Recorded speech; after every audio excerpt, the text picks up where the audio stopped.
झूले अंगना में पलना जहाँ डाला हुआ, झूले अंगना में पलना जहाँ डाला हुआ, झूले अंगना में पलना जहाँ डाला हुआ। चलो देख आए नंद घर लाला हुआ, चलो देख आए नंद घर लाला हुआ, चलो देख आए नंद घर लाला हुआ। राधे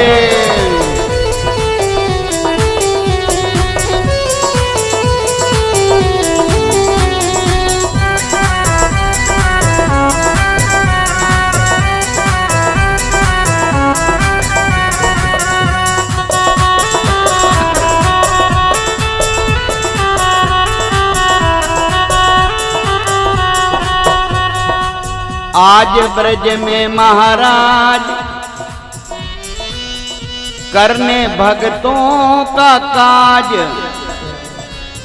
जुड़ा सारा समाज करो दर्शन सबे आज।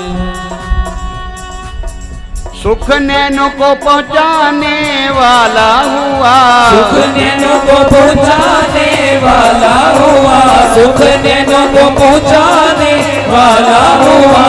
चलो देख आए नंद घर लाला हुआ, चलो देख आए नंद घर लाला हुआ, चलो देख आए नंद घर लाला हुआ, चलो देख आए नंद घर लाला हुआ।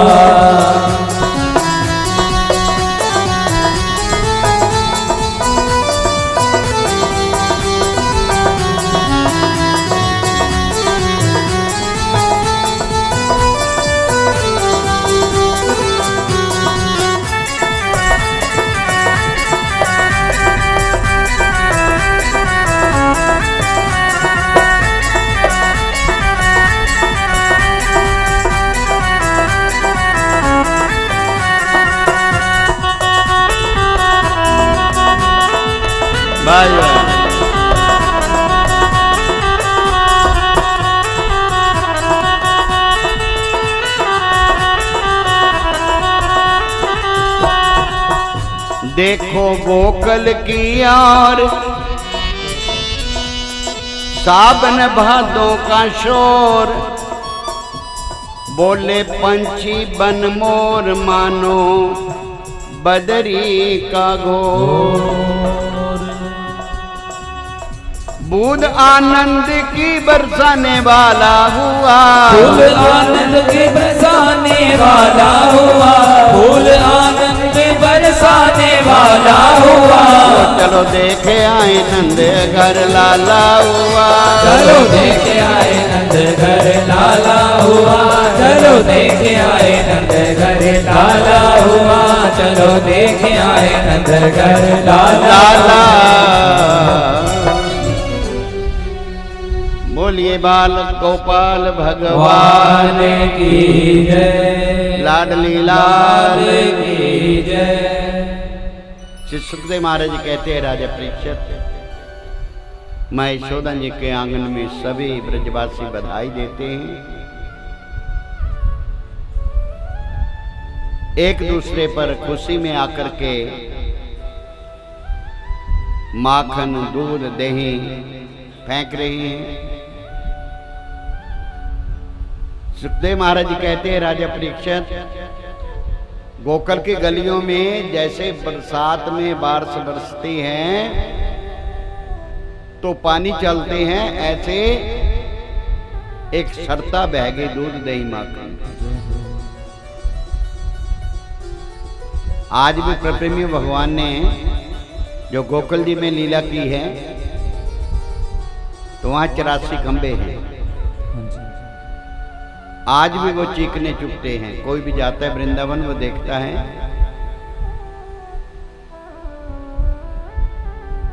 तो भगवान ने अपनी लीला को आगे बढ़ाया, सब ने बधाई दी। पलने में आनंद कंद भगवान श्री कृष्ण चंद्र जी झूल रहे हैं। प्रप्रेमियों, महाराज जी की जो लीलाएं हैं इसको जो सच्चे मन से कहते और सुनता है महाराज जी उसके ऊपर अपनी कृपा करते हैं और अपने परम धाम में बुला लेते हैं। हाँ जी।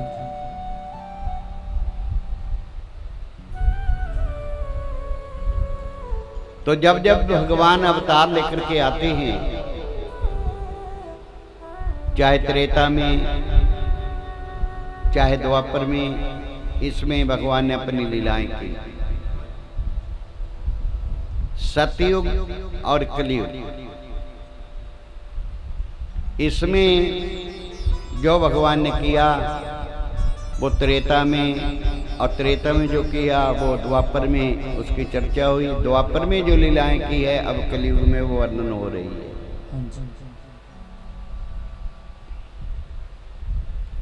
स्वयं भोले बाबा दर्शनों के लिए आते हैं माँ यशोदा जी के आंगन में,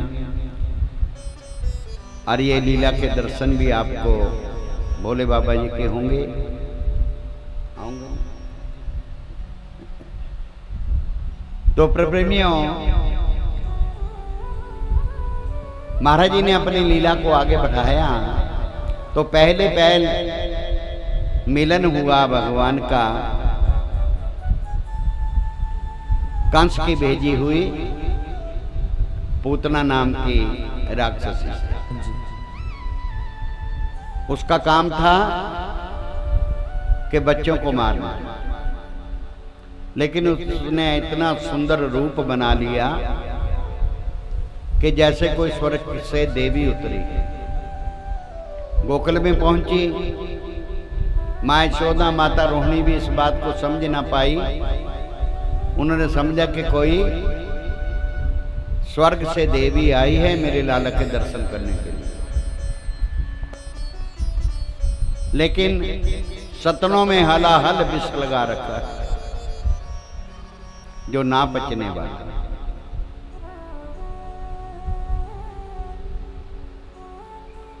माँ यशोदा जी ने बड़े प्रेम से उनसे कहा आइए। कपट रूप में ही बोलती है कि मैं तो मथुरा की रहने वाली हूं। मुझे जब मालूम हुआ कि आपके घर में एक लाला ने जन्म लिया है तो मेरा भी मन ललायित हो गया। मैं दर्शनों के लिए आई हूं। मैया कहने लगी मेरा लाला पलने में झुल रहा। माँ यशोदा, रोहिणी जी, अनन्या सब अपने अपने कामों में लग गई और पूतना पहुंच गई महाराज जी के पलने के पास। पूतना को देख करके भगवान ने अपनी आंखें बंद कर ली। आंखें बंद क्यों की? कि मेरी नजर के सामने जो पाप है, कपट है, वो टिक नहीं सकता। ये अभी मर जाएगी, इसको कार्य पूर्ण करने दो। पूतना ने पलने में से कन्हैया जी को अपनी गोद में लिया, इधर उधर देखा और हलाहल विष लगा हुआ सतन महाराज जी के मुख में डाल दिया। उसी समय श्याम सुंदर जी ने भोले बाबा जी को याद किया। बाबा,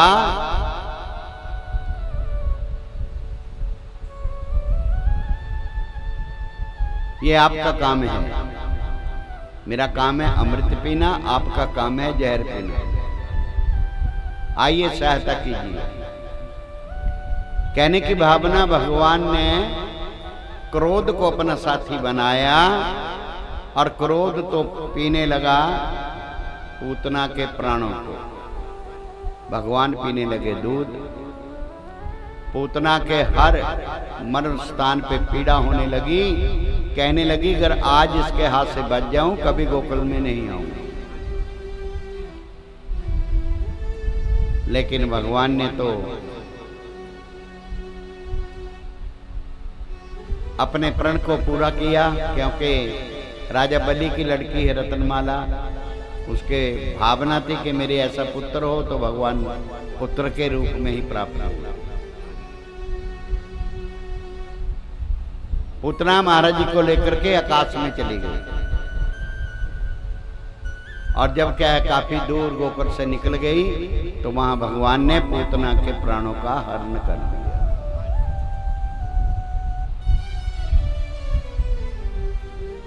पर प्रेमियों, पूतना का शरीर कोई छोटा शरीर नहीं।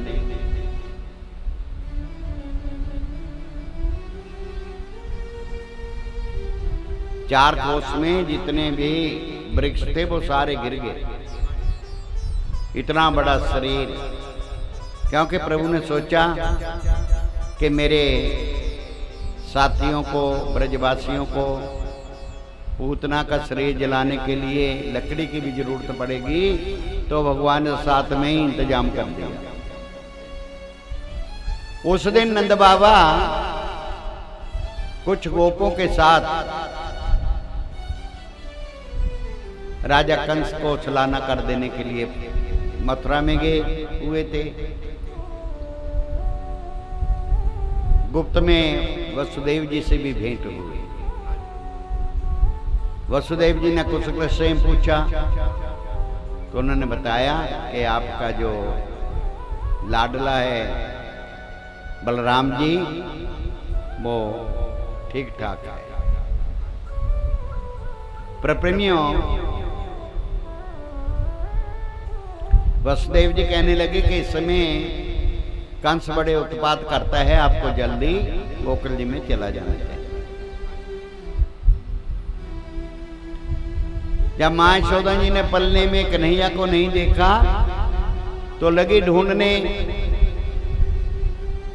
सब गोपियां मिलकर आई तो क्या देखते हैं, भगवान पूतना की छाती पे लेटे सतनपान कर रहे हैं।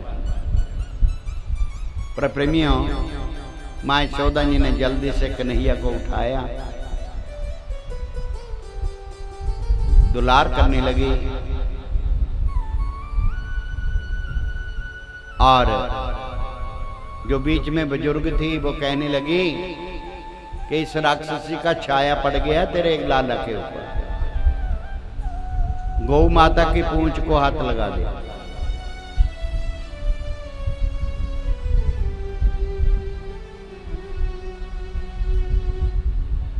गौ माता का थोड़ा सा गोबर लेकर के उसको जल में मिला करके अपने लाला का स्नान करा दे, इसका जो छाया है राक्षसी का वो दूर हो जाएगा। पर प्रेमियों, मां यशोदा जी ने ऐसे किया और अपने कुल के जो देवता थे उनकी मन्नत मानी। और नंद बाबा जी भी पहुंचे। जब देखा तो नंद बाबा जी ने 1 लाख गईएं दान में दी ब्राह्मणों को।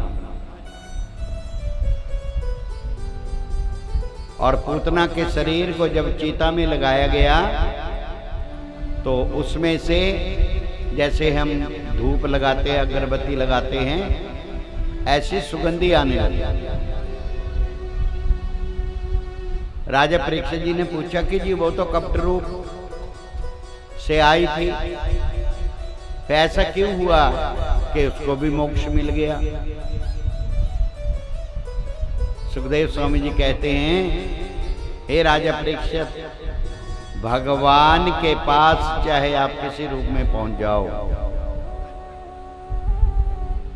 तो भगवान उसका क्या है, कल्याण ही करते हैं।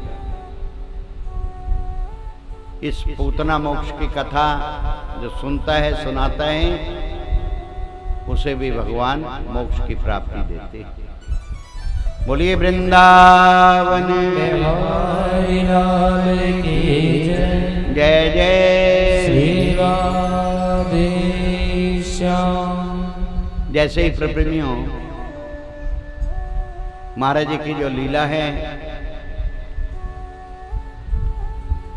ये अपरंपार है। इधरली साइड कर दे,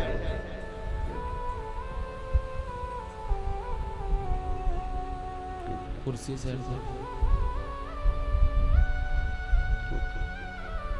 बस।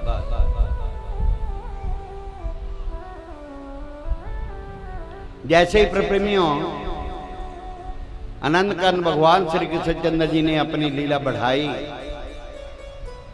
तो वैसे ही आज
गोविंद जय जय गोविंद जय जय गोपाल जय जय गोविंद जय जय गोपाल जय जय गोविंद जय जय गोपाल जय जय गोविंद जय जय गोपाल जय जय। बोलिए श्री वृंदावन बिहारी लाल की जय।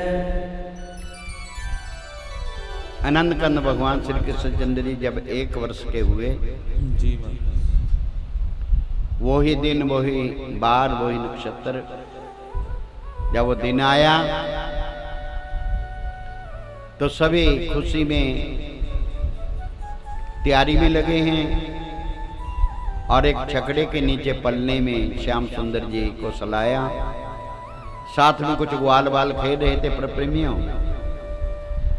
कंस ने एक दैत्य को भेजा जिसका नाम था शक्तासुर। गोकुल जी में आया और उस छकड़े के ऊपर बैठ गया। छकड़े को जब नीचे दबाने लगा, कन्हैया ने सोचा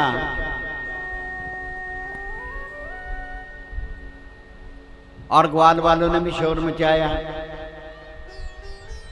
पर पिता परमात्मा ने क्या किया, प्रप्रेमियों अपना पांव उस छकड़े को लगा दिया और छकड़ा ऊपर उठ गया। जब वो पलटा तो जो बर्तन छकड़े के ऊपर रखे हुए थे दूध दही माखन के, उन बर्तनों में दब करके ही शक्तासुर का अंत हो गया।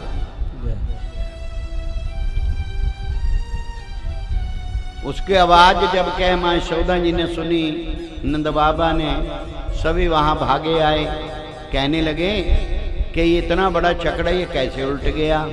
ग्वाल बाल कहने लगे, मैया तेरे लाला ने थोड़ा सा पांव लगाया, ये तो बड़ा ऊंचा उड़ गया ऊपर। अब बच्चों की बात को कौन माने, ग्वाल वालों की बात को नहीं मानते कि भी ऐसा नहीं होता। जब बर्तनों को इधर उधर किया तो देखा एक दैत्य मरा पड़ा। नंद बाबा जी ने फिर अपने कुल देवता की मन्नत मानी और ब्राह्मणों को दान दिया और महाराज जी के जन्मदिन को जैसे हम मनाते हैं वैसे महाराज जी का जन्मदिन मनाया। अब भगवान धीरे धीरे आंगन में घूमने लगे। प्रप्रेमियों, एक गरीबनी फल बेचने का काम करती थी।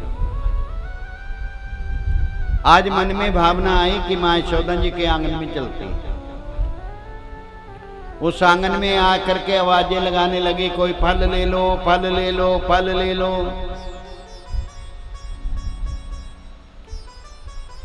श्याम सुंदर जी ने जितने हाथ में अनाज आया उतना लेकर के जब भागे वो सारा अनाज रास्ते में गिर गया। खाली हाथ उस फल वाले के सामने महाराज जी ने हाथ फैला दिया। उस रूप को जब उस फल बेचने वाली ने निहारा तो भगवान के चरणों में फलों की सारी टोकरी अर्पण कर दी। बोली वृंदावन बिहारी लाल की जय। तो भगवान भी तो बड़े दयालु है। कहते जो मुझे सबको अर्पण कर देता है, तो जैसे ही उसने टोकरी को सीधा किया वैसे ही प्रेमियों भगवान ने उस टोकरी को हीरे जवाहरातों से भर दिया। उसकी सारी ही गरीबी को भगवान ने दूर कर दिया।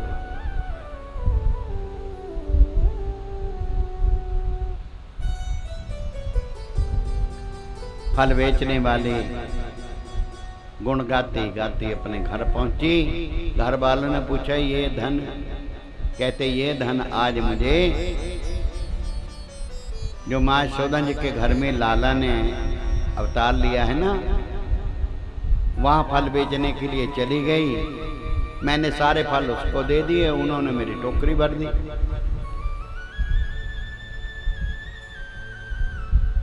श्री सुखदेव महाराज जी कहते हैं राजा परीक्षित, जब भगवान क्या है आंगन में चलने लगे तो प्रभु ने सोचा कि पहले ये लीला मेरे को ही करनी चाहिए। एक मटकी उठाई, मटकी उठा करके दर्पण के सामने चले गए। दर्पण कहते शीशे में अपना ही रूप, अपने रूप को ही निहार करके मटकी में से थोड़ा सा माखन निकाला और लगे अपने ही रूप को खिलाने।